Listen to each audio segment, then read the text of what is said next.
ए की आय बी की आय से 45% अधिक है, सी की आय ए और बी की आय के योगफल से 60% कम है, डी की आय सी की आय से 20% अधिक है। यदि बी और डी की आय के बीच का अंतर 13,200 रुपया, तो सी का आय कितना है। देखिए, बात अगर परसेंटेज का हो तो टोटल 100 मानते हैं, जिससे तुलना कराया जाता है उसको मानते हैं। एक तरफ से मानिए ए की आय बी की आय से 45% अधिक है, तो बी की आय कितनी है।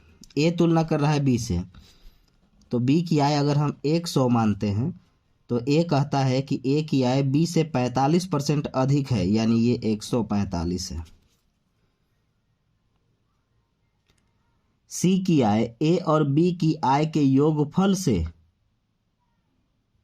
60% कम है।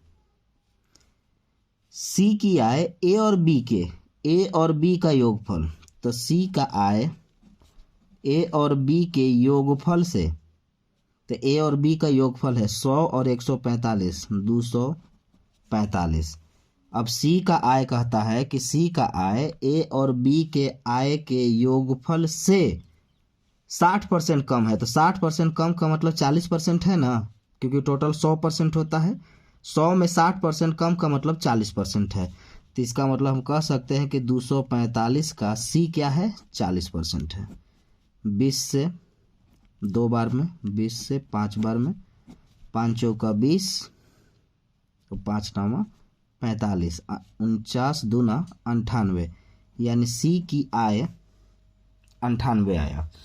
सी की आय 98 आया। आगे कहता है डी की आय सी की आय से 20% अधिक है। डी की आय सी की आय से, तो सी की आय कितना है, 98, तो डी की आय सी की आय से 20% अधिक है। 20% या अधिक मतलब 120 बटा में 100 है। एक जीरो खत्म,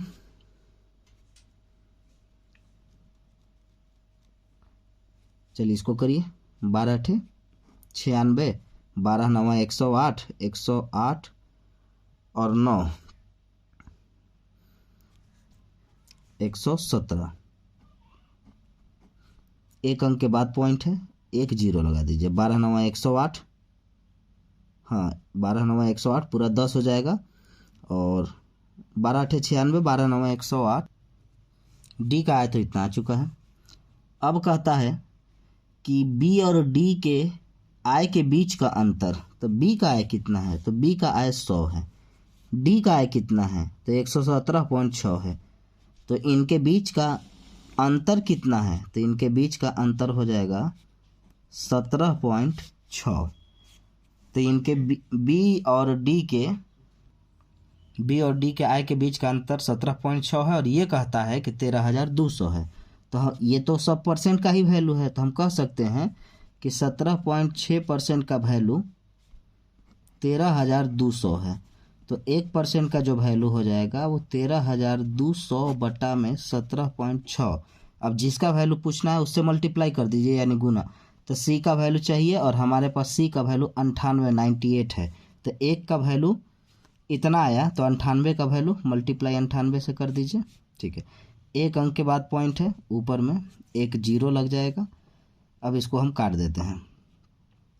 11 से काटिएगा तो 11 एकम 11, 11 छक 66। 11 से इसको काटिएगा तो ये आपका कटेगा 11 एकम 11, 11 दूना 22 और डबल जीरो। फिर 4 से काट दीजिए, 4 चौका 16, 4 तिया 12। फिर इसको आप काट दीजिए, 4 से पूरे काट दीजिए, तो कटेगा ये आपका 4 से 4 सते 28 और 4 पच 20।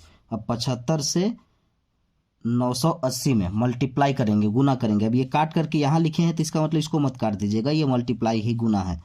तो इसको मल्टीप्लाई 75 गुने 908 करेंगे तो हमारा आंसर आ जाएगा, मल्टीप्लाई करेंगे तो आंसर आएगा 73,500। Option second. अब एक बार फिर से देखिएगा, ए बी से 45% अधिक। बी अगर 100 है तो ए 145 होगा। सी कहता है ए और बी के योग का, तो इन दोनों का योग 245 है। और ये कहता है कि ये 60% कम था, तो 60% कम है तो 40% है ना, तो 245 का 40% निकाले 98 आया 98। अब कहता है कि डी की आय सी से 20% अधिक है, तो सी कितना है 98, तो डी कितना होगा, तो 20% अधिक यानी 120/100, 117.6। आगे चल करके कहा कि बी और डी के आय का बीच का अंतर, यानी बी और डी के आय के बीच का अंतर यहाँ पर 17.6 आ रहा है और इसको कहता है कि 13,200 है। तो 17.6 का वैल्यू 13,200 है, तो एक का वैल्यू इतना बटा इतना। अब जिसका वैल्यू चाहिए उससे मल्टीप्लाई यानी गुना कर देंगे। 98 यानी सी का वैल्यू चाहिए था, क्योंकि सी हमें निकालना है, मल्टीप्लाई यानी गुना कर देंगे 98 से। काट दिए हैं 75 गुने 980 करेंगे 73,500 और ये होगा हमारा आंसर।